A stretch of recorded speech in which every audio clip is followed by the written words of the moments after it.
Excuse me, আপনি বরিশালে না? জি না, আমি ঢাকা থাকি। সত্যি করে বলেন, আপনি বরিশালে না? কই মেয়ে, আমি বলছি না আমি বরিশালের না। তাইলে আপনার বরিশালে মাতারিকে মতো লাগে কে? হালার পর হালা সোফরাই একাল পাশার চামড়া উড়ি গেলাম, মুই কইছি না মুই বরিশালের না।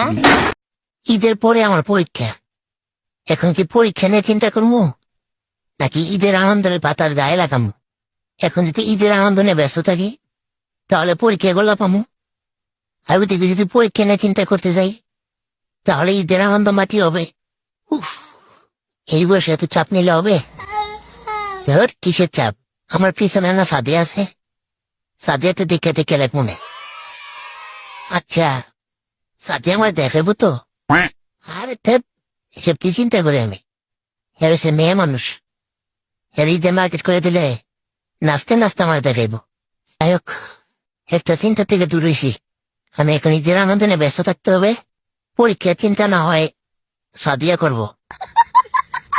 আমি রান্না করতে পারি, এটা আমার যোগ্যতা। কেউ খেতে না পারলে সেটা তার ব্যর্থতা। ও ঠিক আছে, আমিও আর একটা বিয়ে করতে পারি, এটা আমার যোগ্যতা। কেউ যদি সতীন ঘর না করতে পারে সেটা তার ব্যর্থতা। ভাবি, আপনারে তো আর পটাতে পারলাম না, আপনার একটা বান্ধবীর সাথে প্রেম করায় দেন না। আমার একটাই অবিবাহিত বান্ধবী আছে, কিন্তু ওর একটা সমস্যা আছে। একটা সমস্যা তো, ওটা আমি ম্যানেজ করে নেবো, আপনি কথা বলেন। পরে আমারে কিছু বলতে পারবেন না, ও কিন্তু আইসক্রিম কামড়ায় কামড়ায় খায়।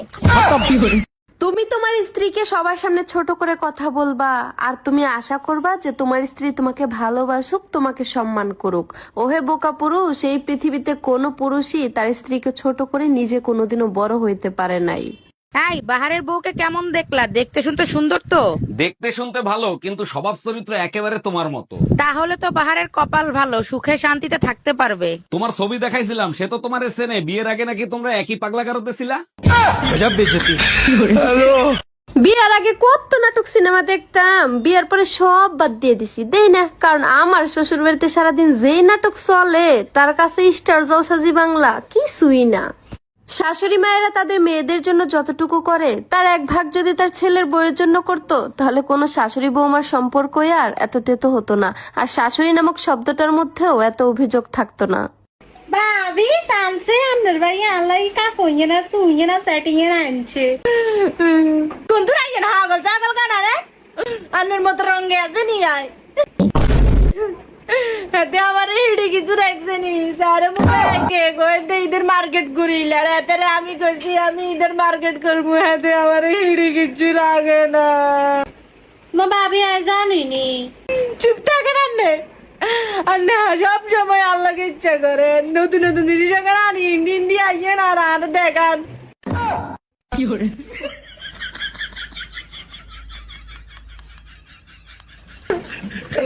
হাতে আমার হিড়ি কিছু